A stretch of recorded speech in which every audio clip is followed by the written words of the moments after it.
Hey guys, welcome back to part 3 of games I've been playing and picked up. I'll put links to part 1 and part 2. Now part 1 and part 2, I went over a lot of retro gaming consoles, including NES, Genesis, Super Nintendo, Game Gear, Jaguar CD, and over 140 games in this series I'm going to be talking about in over 30 different platforms. So this is part 3. I'm going to include more of the modern games as well, including a mix of some retro games. We're going to start with Kingdom Hearts RE Chain of Memories. I haven't played too much of this game. I'm a big fan of Kingdom Hearts. And yeah, the battle mechanics in this is a lot different than typical Kingdom Hearts. You have these cards, playing cards that you have to use in the game. I'm not a huge fan of that, but I love the voice acting in this game. The graphics are great. Like I said, I'm a big fan of the Kingdom Hearts series. And I only paid 16, 17 bucks for this. Not too bad. I picked up at Half Price Books, brand new, at $5, is this Guitar Hero on Tour Decades.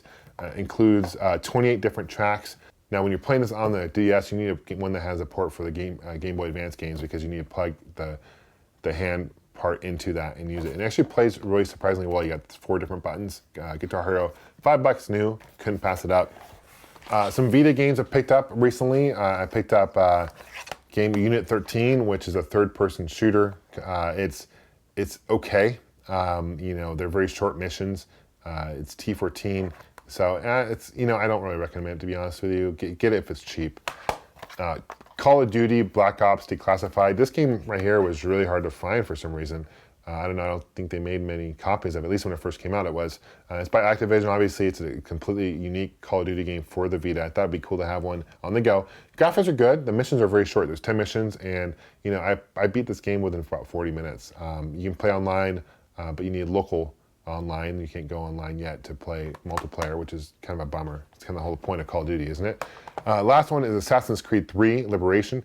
This is voted best Vita game of E3, and it's a good one. It's a completely different story. It takes place in like Louisiana time frame during the Revolutionary War, and voice acting is good. There's parts of it that there's some cutscenes that the voice overs didn't necessarily go through, but there's still subtitles. Kind of funny. But overall, if you like Assassin's Creed type of games, definitely worth checking out for the Vita. Some games I picked up for the 3DS. Resident Evil Revelations. Really love the graphics in this game. You need the Pad Pro or whatever extension to play it, though, because you need to be able to move around, at least personally I think so. But it's a really fun Resident Evil game. Definitely shows off the graphics for the 3DS, and it's a pretty fun game by Capcom. Epic Mickey, this is by Disney, Power of Illusion. This is part of actually the Castle of Illusion series of Mickey Mouse games back in the retro days. And this is pretty fun. You play with like a brush. I love the graphics. It's very subtle 3D. The thing I don't like about it is there's parts of the game you have to paint different outline characters and items and stuff like that. I beat this game, but I didn't like that because it got very tedious. It felt very mundane doing that. Kingdom Hearts 3D Dream Drop Distance. I beat this as well.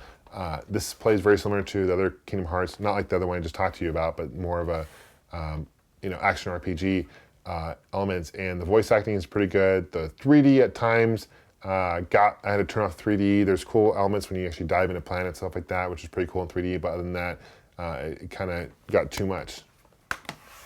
New Super Mario Bros. 2 for the 3DS. I actually really like this game. There's so many coins. It's so easy to get extra lives in this game. I beat this game as well. It's almost too easy because you get so many coins. And Super Mario 3D Land. This is a pretty fun game as well. It's a great use of the 3D. You have this Tanuki suit, which honestly it's worthless, to be honest with you. I wish you could fly with it, but you don't. You have a boomerang suit and a propeller box suit. Pretty fun game for the 3DS. A must own for it. My goal has been to complete my Virtual Boy collection, and I did that, and I've actually expanded it into the Japanese collection as well. I'm going to talk about some games I picked up for the Virtual Boy. I picked up Golf. This is for the Virtual Boy. I paid 15 bucks for it, which is probably too much. But it's a typical golf game for the Virtual Boy, but the gameplay actually plays pretty well. 3D Tetris, which is pretty fun as well. It's kind of interesting to play because it's all 3D perspective. It's like playing Tetris, but you gotta not only get the line to worry about, you get to fill in the whole lower box. So pretty fun for the game. Also picked up Vertical Force, which is kind of a shooter for the system. Graphics are decent, not the better games of the console, to be honest. One of the rarest games for the US collection, which the last one I had to complete, was Jack Brothers. This is by Atlas, and it uses the character of Jack Frost, who's the Atlas main character, their mascot. But it's a top-down view, and you can jump down to different platforms, which is pretty cool, and there's different enemies you can attack. Got some Japanese games as well for the Virtual Boy. I picked up Space Squash, and actually it's pretty fun. It's kind of like tennis, but there's different obstacles and different items you can collect, and it's actually one of the better games for the system. I actually really enjoyed it. You can play, there's different modes as well you can play in a lot of different courses, so pretty fun. This game, on the other hand, this is Virtual Fishing. This is for the Virtual Boy. It only came out in Japan. I'm not a big fan of this one. This is a terrible game. You sit there for minutes and minutes and minutes on end trying to get good fish, and nothing happens. It's very, very boring. V Tetris, this is a lot different than the 3D Tetris I just talked about. This is more of a typical Tetris-style gameplay, just with 3D elements on the side. I definitely recommend 3D Tetris, which came out in the States. Vertical Force, Japanese. Picked up that. It's kind of a shooter, as I mentioned before. This is Mario Clash, which is kind of very similar to the original Mario Brothers, not Super Mario Brothers, but the Mario Brothers for the arcade in a 3D world, which is cool, different levels. And Golf in Japanese. It's the same. Notice the difference, how it looks different, but the same game. This is the US version, this is the Japanese port. Another game I almost forgot to mention is Gremlins. This is a really actually pretty decent game for the Atari 2600. It's pretty uncommon as well. I wouldn't say rare, but it's pretty uncommon. And there's two different stages. The first one plays very similar to Kaboom, where there's mugwais or falling down. You're supposed to catch them, and there's burgers underneath. And if they get the burgers, they eat after midnight, they turn into a cocoon. That leads to the next stage is the cocoon hatch, and there's gremlins that are falling, and you're supposed to shoot the gremlins, very similar to Space Invaders. So there's two different stages. Graphics are pretty decent for the Atari 2600. Moving on to Sega CD games. This is an early version, this is an early game for the system. You can see by the cardboard box. And this is Prince of Persia, ported to a number of different consoles, paid $4 for it. The music's good, it's a platforming game. There's different stages where you have to jump certain areas, and you got to worry about falling on spikes. It's actually pretty challenging. Next one is Criss Cross Kid and Play. Paid $6 for this game, probably too much, but there's different videos of Criss Cross. You're supposed to mix and match, and you can kind of edit your video, change the color, make it patterns. This is a part in the stage when video and music was huge, and they're trying to make the most of it and milk it. This is by Sony. Talking about that, I picked up this game right here. This is Power Factory. This is the same kind of thing, CC Music Factory. Look at the difference in casing. This is an earlier game. This is a later release for the Sega CD, the jewel case. Not very good. It's CC Music Factory. I do like this game right here. This is Terminator. This is ported to the Genesis as well, but the difference between this port and the Genesis port, music is so much better. It's awesome, CD quality music. There's cutscenes from the movie, but this is a platforming game, shooter. Think like Contra, and it's pretty fun. It's MA13 graded. Right when the grading for games came out. This game right here is Smurfs, and this game was never officially released. This is for the Sega CD now. This was released for the Mega Drive over in France, but never for any CD console, or never for in North America and the rest of Europe. So this is I got at the Classic Gaming Expo. It's a limited edition, one in 100, and what makes this unique is there's scenes from the cartoon. It's a platforming game, and you have no weapons in it. You're supposed to avoid different obstacles and different enemies. But it's pretty fun, actually. Some other games I picked up. This is Gunlord. This version is for the Dreamcast. There's also a version for the MVS and Neo Geo MVS. This is a homebrew, but I don't want to call it homebrew because it's a completely new game, and it's done really well. It's like Turrican, if you're familiar with that kind of game for the Super Nintendo. It takes aspects of Contra, even R-Type. There's some shooting stages in it. Really fun, love the music. Beat this, love it. Some classic Xbox games picked up. I got Neighbor Next Door is having a sale. I bought these each for $1. This is Scalar. I haven't played too much of this game, but it's like a open world 3D kind of game, and you play as this like lizard. And actually, from what I've played of it, actually doesn't look too bad. It's by GS. Forza Motorsport, which is a great racing game, almost like Gran Turismo, where you can customize different cars and upgrade different things. Definitely a lot of fun. It's only available on the Xbox. Next game is Rainbow Six Critical Hour. This is a tactical like first-person shooter where you have to be strategic where you go. You can control your squad. I love these Rainbow Six games by Ubisoft. A lot of fun. Next one is Namco Museum. This is 50th anniversary. There's 14 classic arcade hits for $1. Not bad. I got this Miss Pac-Man, Pac-Man, Galaga, Pole Position, some really classic ones. Dig Dug, not bad for $1. Next one is a first-person shooter by EA Games. This is 007 Nightfire. Was expecting kind of a GoldenEye style gameplay. Unfortunately, it's not as good as GoldenEye, but you can play multiplayer mode in this. There's different levels. I don't think it follows any of the movies per se, but it's pretty fun. Can't go wrong for $1. This last Xbox game I picked up, I was really surprised to find because this is a pretty uncommon game. This is called the Guy Game. I found this in the wild at Bookman's. And what makes this is a trivia game, filmed in Cancun or somewhere in spring break.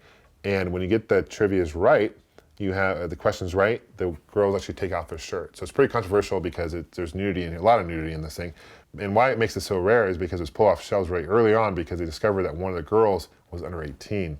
So once they found that out, she sued the company who made this game, which is The Gathering, the company called Gathering, and it was pulled off shelves. So it's a pretty uncommon game, but you know, it's kind of funny. There's actually over 1,000 high quality videos, supposedly according to the back of this. So yeah, and a lot of nudity, a lot of toplessness. Now more onto modern games I've played recently and picked up. This is new Super Mario U for the Wii U. I like this game. This is the only game I really picked up for the Wii U so far. It's classic Mario Brothers, and I like the fact that you can play on your gamepad. People ask me what I think about the Wii U. Overall, it's okay. It's decent. It's nothing to really bring home about, but I think it'll be kind of wait and see. I think there'll be some great games coming out for the console. I picked up Assassin's Creed 3. I haven't even opened this up. I got it at Sam's Club, paid $35 for it new. I'm waiting to play some other games first, but I'm really excited. I've got this kind of whole bunch of awards at the VGAs this year, so I'm really excited to play this game. Next game is Final Fantasy 13. I played a little bit of this. Its graphics are great. It's an RPG, obviously, a Final Fantasy. It's very linear. A lot of people complain about being a lot too linear for a Final Fantasy game, not as open world as it should be. But I do like the voices and the story so far. I enjoy. I haven't played the second one yet. Sonic All-Star Racing Transformed. Brand new, it goes for $40. Definitely won't get this. It's a great racing game. It's a sequel to just All-Star Racing, Sonic and All-Star Racing. I love the stages in this game. They have Wreck-It Ralph as a new characters as well. You can unlock different things. It's a lot of fun to play online. I really recommend it. Resident Evil 6 by Capcom. Not a fan of this game. Zombies with guns, it's kind of weird for me. And you can play co-op. There's 3 different story modes. You can play 3 different characters and there's 3 different stories in the game. Graphics are phenomenal, but I'm just not a fan of the gameplay. It's like, it's almost like Gears of War meets Resident Evil. It's just, it doesn't really fly with me. Right here, Far Cry 3, one of the best games I've played in a long time. The campaign took me about 13 hours complete. Really, just the campaign itself, worth getting, but they, not only that, but they have multiplayer, you can create your own maps. You can also play co-op, very similar to Left 4 Dead. I love Far Cry 3, one of the best games I've played in a long time. Halo 4, I'm several hours into this. I haven't played too much multiplayer, but I'm in the campaign. Graphics, some of the best graphics I've seen on the 360, definitely shows off the 360 graphics. 343 Industries really did a good job with really continuing the Halo franchise. If you like Halo, definitely check this out. I'm excited to play more online as well soon. But I found there's parts of the game where the campaign where I kind of lost where to go. There's not any sense of direction. But so far, I'm really early in. I'm only a couple hours into it, so I'm going to give some more time. Dead Island for the 360 as well. Picked this up cheap. I want to say I paid like, I don't know, $8, $10 for this game. Really fun to play online. It's an open world zombie first-person shooter. You can play different characters, different weapons. You know, it's a lot of fun. There's one more Xbox game I had underneath here. This is another Rainbow Six Lockdown. This is for the original Xbox. I showed you the other one I showed you earlier. This is a similar kind of deal, but different game. Another game I've been playing a lot on the 360 is The Walking Dead, which is DLC. And I played all 5 episodes, beaten all 5 episodes. It won Game of the Year at the VGAs, and I'm not surprised. Story-driven game, definitely worth checking out. What you pick and say in the game change the outcome of the rest of the game as well. Awesome. I can't wait to play it again and kind of playing it differently. Some PS3 games I've played, Rock Band, Lego Rock Band. I paid $9 for it, used. The reason I got this is because there's other tracks on here. There's like, I don't know, 30 or so tracks. And I just, you know, it's one of my guilty pleasures is Rock Band. I actually really like Rock Band. Midway Arcade Origins, which is, I paid $30 for this new. There's over 30 games, there's 31 games, classic Midway Arcade ports, a lot of Atari classic games as well. including Rampage, Total Carnage, Marble Madness, Joust 2, which is unusual, Smash TV, among others. And it's just a lot of fun. I really enjoyed this, and you get trophies on this too as well.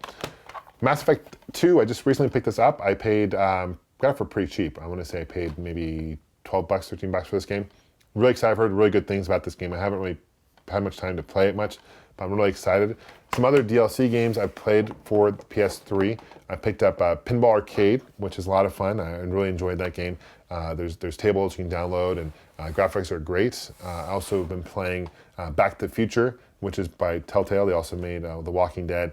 I'm not a huge fan of the voice acting in the game, and the camera angles throw me off. It's almost like a Resident Evil. The camera angles change on you when you walk around, but it's a pretty challenging game. It's a continuation from the original Back to the Future. Also purchased Sonic 4 Episode 1. I haven't got Episode 2 yet, but Episode 1 I'm enjoying so far. A lot of people are down on that game. I don't really see a problem with it. It's just a classic Sonic game, and you can kind of choose which levels you want to go to, which is kind of a cool deal.